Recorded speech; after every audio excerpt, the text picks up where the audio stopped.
मैं हूं मलिक फरीदी और आप देख रहे हैं खबरें एक्सप्रेस न्यूज़। देश में संसद के शीतकालीन सत्र आरंभ हो चुका है और सरकार इस बार यूसीसी और एनजीए जैसे कई बड़े कानूनों को सदन में लाने के मूड में दिख रही है। हाल ही में मोदी सरकार ने मदरसों को लेकर ताबड़तोड़ फैसले लिए हैं। पिछले दिनों सरकार ने मदरसों के लिए 1 से 8 तक छात्रों को मिलने वाली स्कॉलरशिप पर रोक लगा दी, जिसे लेकर मीडिया पर लिबरलों ने जमकर बवाल किया। अब मोदी सरकार ने ये बताया है कि मौलाना आज़ाद स्कॉलरशिप को भी बंद कर दिया गया है।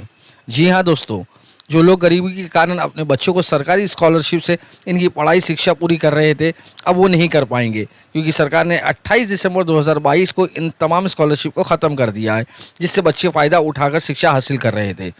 और इसी स्कॉलरशिप की तमाम स्कीमों को दोबारा से शुरू करने के लिए आज़ाद मैदान में एक ज़ोरदार धरने का आयोजन किया गया, जिसमें छात्र, माता पिता और तमाम सामाजिक कार्यकर्ता भी शामिल हुए। मोदी सरकार होश में आओ, होश में आओ। स्मृति ईरानी जी होश में आओ, स्मृति ईरानी जी होश में आओ, होश में आओ। स्कॉलरशिप बचाओ, शिक्षा बचाओ। स्कॉलरशिप बचाओ, शिक्षा बचाओ। 2 बार स्कॉलरशिप बचाओ।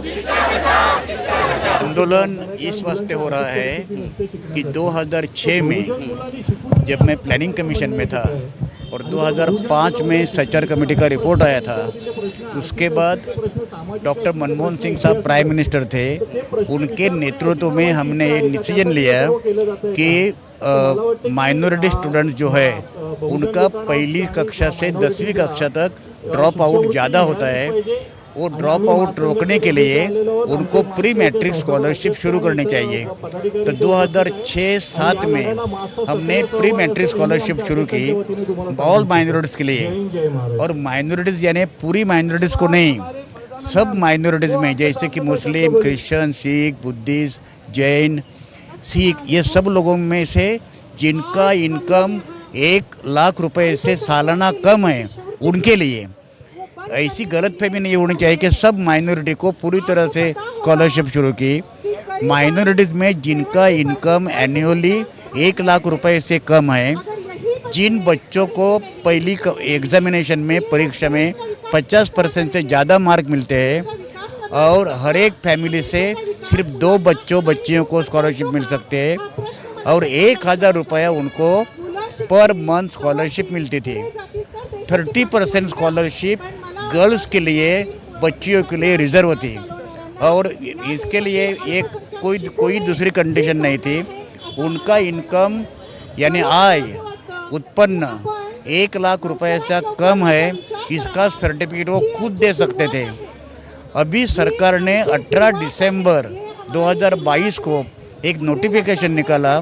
16 बरस से स्कॉलरशिप शुरू थी, माइनॉरिटी के ड्रॉप आउट कम हो रहे थे, लोग अच्छे तरह से बच्चे पढ़ते थे। अभी 18 दिसंबर को नोटिफिकेशन निकाला कि माइनॉरिटीज़ बच्चों को जो स्कॉलरशिप मिलती थी वो 2022-23 से बंद की गई है।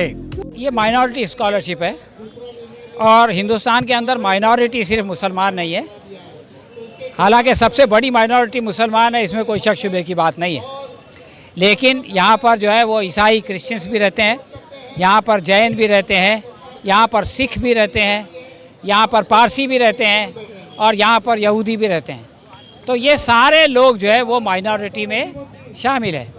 तो ये स्कॉलरशिप जो थी ये सभी के लिए थी और सच्चर कमेटी के एक्शन प्लान के तौर पे शुरू की गई थी, क्योंकि सच्चर कमेटी ने ये कहा था कि जो माइनॉरिटी है वो तालीम में, एजुकेशन में बहुत पीछे हो गई है। तो जो गैप हो गया है दूसरे लोगों के और इसके बीच में, उसको ख़त्म करने के लिए ये स्कॉलरशिप शुरू की। इस स्कॉलरशिप का मेन ऑब्जेक्टिव ये था कि जो ड्रॉप आउट हो रहे हैं वो ड्रॉप आउट कम हो। और बाद में ये पता चला 2006 के बाद जब ये स्कॉलरशिप दी जाने लगी कि जो अल्पसंख्यक समुदाय में जो ड्रॉप आउट था रेट वो कम हुआ है। तो ये चीज़ ऐसी थी जो कि लोगों को फ़ायदा पहुंचा रही थी। और अभी पिछले साल एक सरकार की रिपोर्ट आई है जिसमें उन्होंने फिर से स्टडी किया सच्चर कमेटी वाले डेटा को, तो वो इस नतीजे पे पहुंचे कि गैप कम तो हुआ है लेकिन ख़त्म नहीं हुआ है, अभी बड़ा गैप है। इसका मतलब है कि स्कॉलरशिप जारी रहना चाहिए। लेकिन अफसोस की बात यह है कि अचानक नवंबर के महीने में जो हमारी माइनॉरिटी मिनिस्टर है, उन्होंने माइनॉरिटी का भला करने के बजाय ये कह दिया कि चूँकि हमने फ़ीस माफ़ कर दी है 8वीं तक, इसलिए ये स्कॉलरशिप नहीं देंगे। तो ये बहुत ही अफसोसनाक बात। कार्यक्रम में आए कई सामाजिक कार्यकर्ताओं ने सरकार पर आरोप लगाया कि सरकार ने माइनॉरिटीज़ के लोगों को, ओबीसी के लोगों को शिक्षित होने नहीं देना चाहती है। इसी सोच के चलते इन तमाम स्कॉलरशिप स्कीमों को बंद किया गया। जन समाज जो है वंचित घटक है, जिनकी आर्थिक परिस्थिति ठीक नहीं है और शिक्षा लेना चाहते हैं, आगे बढ़ना चाहते हैं, हमारा समाज, हमारा राष्ट्र बड़ा बनना चाहते हैं और अपना कुटुंब भी, जो भी झोपड़ी है, समझो घर है, गरीबी है, वो हमें शिक्षण हम जब लेंगे तभी हम बड़े बनेंगे। अगर शिक्षण के लिए खर्चा करने के लिए पैसा ही नहीं है, आर्थिक स्थिति नहीं है, घर के लिए भी आर्थिक स्थिति नहीं है, तो ये लोग स्कॉलरशिप दिया है तो बंद करने का मतलब नहीं है ना सर। तो कैसा शिक्षा ले लेंगे बोलिए। आज आप देखिए KG to PG फीस कितनी बड़ी है और वो फीस देके पैसा, ये एजुकेशन कैसा ले सकते हैं गरीब लोग? नहीं ले सकते सर। मैं समझता हूँ कि इसके पसे पर्दा प्राइम मिनिस्टर की जो आवाम से एक अपील रही है कि बेटी पढ़ाओ बेटी बचाओ, इस अपील के ये जो फैसले हैं इसके उसके बिल्कुल बरखिलाफ़ जाते हैं। यहाँ पर ना बेटी को पढ़ाया जा रहा है, ना बेटी को बचाया जा रहा है, बल्कि बेटी को बर्बाद किया जा रहा है, बेटी को जो है अनपढ़ रखा जा रहा है और बेटी को जो है आगे बढ़ने से रोका जा रहा है। तो हम समझते हैं कि प्राइम मिनिस्टर आपको जो है इस सिलसिले में जो है डायरेक्ट इंटरवेंशन करना चाहिए, डायरेक्ट दखल अंदाज़ी करना चाहिए और अपनी ही काबीना के कुछ ऐसे वज़ीरों को जो है उनको जो है गोशमाली करनी चाहिए, उनको रोकना चाहिए जो उनके एजेंडे के रास्ते में जो है रुकावट बन रहे हैं। तो हम ये चाहेंगे कि नरेंद्र मोदी साहब जो हैं वो स्मृति ईरानी को जो है वो लेकर बैठें और उनको जो है उनको जो है सबक पढ़ाएं कि तुम जो कर रही हो वो नरेंद्र मोदी की पॉलिसी के बिल्कुल ख़िलाफ़ है। ये जो भी जिन्होंने डिसीजन लिया है, वो डिसीजन उन्होंने जो लिया है वो गलत डिसीजन लिया है। उन्होंने वो डिसीजन लेना नहीं चाहिए। किसी और समाज जो भी है, जो भी कमिटी रहेगी, जो भी और भी जैसे कि हमारे पीड़ित समाज के घटक है, उनके साथ बैठकर ये डिसीजन लेने समय उन्होंने डिसीजन लिया नहीं है, तो ये बड़ी गलती है। आप कहना चाहते हैं कि करनी और कठनी में फ़र्क है? तो अगर तुम 2014 में ऐसा बोलते हो और अभी हम तो आप ये शिष्यवृत्ति नाकारते हो, तो ये गलत है ना। संविधान में लिखा है, अगर संविधान में लिखा है गरीब लोगों के लिए हमें कुछ तरतूद किया है, अगर तरतूद किया है तो तुम्हें रद्द करने का मतलब क्या है? तो इसका व्यू क्या है, इसका एम और ऑब्जेक्टिव इसके पीछे क्या है? स्कॉलरशिप से गरीब के बच्चे कुछ संघर्ष के साथ शिक्षा से जुड़े रहते हैं और अपनी शिक्षा पूरी करने की उम्मीद भी रखते हैं, मगर इन तमाम स्कॉलरशिप स्कीम ख़त्म होने से इनके माता पिताओं का क्या हाल होगा?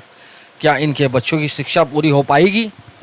इससे जो स्कीम स्कॉलरशिप की बंद की गई है उससे पेरेंट्स को नुकसान होगा और ख़ास तौर से गरीबों को नुकसान होगा, जो अपने बच्चों को किसी तरह अपना पेट काट के आधी रोटी खा के पढ़ाना चाहते थे वो उनको नहीं पढ़ा पाएंगे और फिर बाद में ये होगा कि शिक्षा जो है वो सिर्फ अमीरों के लिए रह जाएगी। सब कहते हैं कि लड़कियों को पढ़ाना चाहिए और ये सब ये दावा करते हैं कि लड़कियों को आगे बढ़ना चाहिए। जब तक कि हमें सरकार की कोई मदद नहीं मिलेगी तो तब तक कि हम नहीं पढ़ सकते, क्योंकि पहले जब हमें ये पैसे मिलते थे तो हमारी पढ़ाई होती थी, हमारे बुक्स खरीदे जाते थे, हमें अच्छी से अच्छी सहूलतें मिलती थी। मगर आज हमें पैसे जब नहीं मिल रहे तो ना हमारी सही से बुक खरीदी जा रही, ना डाइजेस्ट करी जा रही है और हमें उधर तो स्कूल भी रहती है और हमारी ट्यूशन भी रहती है, मगर हम ट्यूशन भी नहीं जा पा रहे हैं इसकी वजह से। अगर ये सब पैसे मिलते तो हम जाते थे, उस ट्यूशन जाते तो हमारी सब सहूलतें सही रहती थी। क्योंकि हर माँ बाप चाहते हैं कि हमारा बच्चा पढ़े लिखे और जितना हो सके उसे अच्छी से अच्छी सहूलतें मिले। इस समय हमारे माँ बाप को ना इस चीज़ की सहूलत मिल रही है, ना मुझे सहूलतें मिल रही है। इस हमारे वजह से हमारे माँ बाप को परेशानी होती है, इसकी वजह से मुझे अच्छा नहीं लगता। तो मेरी आप सबसे यही है कि पहले जैसे हमें सहूलतें मिलती थी वैसे भी हमें आज मिलना चाहिए। अभी एक यहाँ पे एक फैमिली इनकम जो है 1 लाख रुपए पर एनम है, तो अगर हम उसे मोटा एक डिवाइड करें तो मोस्टली हो जाएगा अराउंड 8,000 रुपये एक महीने का। 8,000 रुपये में एक महीने में घर चलाना बहुत मुश्किल चीज़ है। और उसमें हम ये भी चाहते हैं कि स्टूडेंट से हम जो छोटी सी मदद मिल रही है 3,000 या 3,500 रुपये की, वो भी हम छीन ले रहे हैं, तो मुझे लगता है ये गलत है। मेरा कहना ऐसा है कि जो मोस्टली ये जो स्कीम है वो गरीब बच्चों के लिए और माइनॉरिटीज़ के लिए है, और हम उनसे ही ये हक छीन लेंगे तो फिर वो डीमोटिवेट हो जाएंगे और फिर मतलब उन्हें पढ़ने का ही दिल नहीं करेगा एंड मतलब काफ़ी मुश्किलें आएंगी। ऑप्शन ही नहीं होगा ना, तो वो क्या करेंगे? अगर वो उम्मीद पर बैठे हुए कि उन्हें मिलेगा कुछ जिससे वो पढ़ सके, अगर वो भी नहीं मिलेगा तो फिर उनके पास ऑप्शन नहीं होगा, ड्रॉप आउट करेंगे, घर पे बैठ जाएंगे। इससे उनके पेरेंट्स को क्या असर पड़ेगा? पेरेंट्स पर भी वही असर पड़ेगा। पेरेंट्स तो यही सोचते हैं ना कि अगर मैं नहीं पढ़ रही हूँ तो मेरा बच्चा पढ़े, मेरा बच्चा आगे बढ़े, तो पेरेंट्स पर भी बहुत मतलब ऐसे होगा कि अब मैं मेरे बच्चों के लिए भी हेल्प नहीं कर सकते। ऐसे ये जो स्कॉलरशिप, ये आज के ज़माने में इतनी महंगाई है, ख़ास तौर से लॉकडाउन के बाद तो हालात और भी बद से बदतर हो गए हैं। ऐसे में गरीब आदमी जो किसी तरह अपना दिन भर खून पसीना बहा के शाम को 2 वक्त की रोटी का इंतज़ाम करके लाता है और उसके बाद भी उसके घर का राशन पूरा नहीं होता है, ऐसी हालत में वो बच्चों को कहाँ से उनकी तालीम करवाएगा, कहाँ से उनको जो है स्कूल की फ़ीस भरेगा, कहाँ से जो है स्कूल के जो बैग है, कॉपी है, किताबें हैं और दीगर जो खर्चे वो कहाँ से पूरा करेगा। इसका लाजमी नतीजा ये होगा कि वो अपने बच्चों की पढ़ाई छुड़वा देगा। सरकार एक तरफ तो जो है बाल मजदूरी के ऊपर पाबंदी लगा रही है और बच्चों को पढ़ने भी नहीं दे रही है, तो ये सरकार की दोगली पॉलिसी है। सरकार की कोई भी स्कीम आती है वो सिर्फ अमीरों को फ़ायदा पहुंचाने की स्कीम आती है। हमेशा रोड के ऊपर गरीब ही उतरते हैं कि हमारा जो है सुविधाएं छीन ली गई हैं, और कभी कोई इंडस्ट्रियलिस्ट, कोई बड़ा आदमी रोड पे कभी नहीं उतरता, क्योंकि लोग अपने कमरे में आसानी से, क्योंकि जो बच्चों का बीच में स्कॉलरशिप ड्रॉप हो चुका है, उन बच्चों का क्या होगा, उनके पेरेंट्स का क्या होगा, उनका भविष्य कैसा जाएगा? नहीं, उनका कोई भविष्य नहीं है। सरकार का ये कदम उठाने का मकसद ही ये है कि उनका भविष्य खत्म करना। आपने बहुत अच्छा सवाल किया कि इसका ताल्लुक माता पिता से और बच्चों से, दोनों से। होता क्या है कि जब कोई घर में कोई गरीब गुरबत है तो माँ बाप क्या करते हैं, बच्चों को पढ़ाने के बजाय उनको यहाँ भेज देते हैं, काम पे चाइल्ड लेबर के लिए भेज देते हैं। तो ये जब स्कॉलरशिप मिलती है तो वो बच्चों को स्कूल भेजते हैं, तो वो माँ बाप जो है उनको एक तरह का आप ये समझ लें कि एक तरह का मोटिवेशन था कि वो पढ़ा उसके लिए। लेकिन ये कि अब अगर ये बंद हो गई तो हो सकता है बहुत सारे लोग सोचे क्या फ़ायदा स्कूल में भेज के, इसको चाय की दुकान में भेज दो, इसको साइकिल की दुकान में भेज दो, तो हो सकता है कि ड्रॉप आउट रेट जो कम हो रहा था वो दोबारा बढ़ने लगे। शिक्षा ही मात्र एक ऐसा माध्यम है जिससे एक अफसर, एक साइंटिस्ट, एक डॉक्टर, एक सिपाही और एक सफल कारोबारी और एक शानदार देशप्रेमी बनता है। शिक्षा से अंधकार के पर्दे हट जाते हैं और सफलता के द्वार खुल जाते हैं और लोग सच्चाई और बुराई में अंतर जानने लगते हैं। शायद यही वजह है कि कुछ लोग माइनॉरिटी की शिक्षित नहीं देखना चाहते हैं। क्या है आपकी राय? कमेंट बॉक्स में ज़रूर लिखें। आज तक के लिए इतना, और देश विदेश की खबरों के लिए हमारे साथ बने रहिएगा और देखते रहिएगा खबरें एक्सप्रेस न्यूज़।